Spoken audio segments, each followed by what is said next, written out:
Hello, my name's Larry Chant and we run a little board making business, A Cut Above.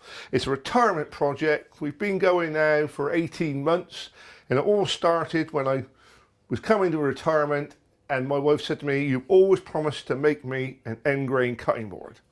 So I went up to the shed and I managed to make that. It's oak, it's a black walnut and maple. That's the first thing I ever made. I was very pleased with it, I still am.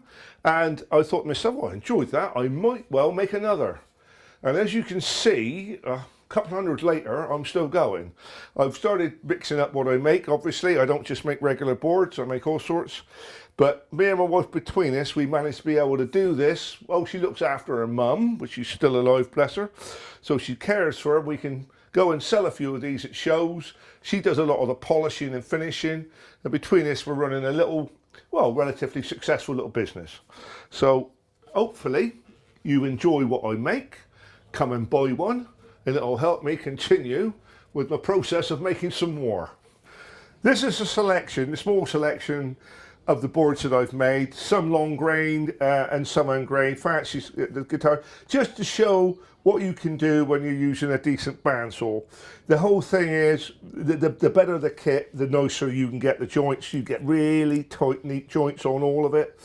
Union jack, an end grain board, a bit of a triumph, apart from the fact that the angle I've achieved is 25 degrees, and that's been pointed out to me by an expert that it should be 26.6. I do apologise for my imperfection. This is a board which is made from all the bits of timber that we accumulate at the end of 2 or 3 months. It's a busy board. It's got every kind of timber we use, Paduke, Zebrano, Wenge, everything's in there. These two, I've put them in because they're exact opposites. We've got the center of the board is the complete opposite. So this is a big one in the middle and it goes out, giving you a cushion effect if you move it around a bit. And the other one here goes in, giving you that total 3D effect. So those are a selection of what I do, and I've just finished one. We've yet to oil. I've got this one here, and this one is another 3D board we've made. It's reversible out the other side, but it's got a nice ripple to it. It's obviously dead flat, doesn't look so.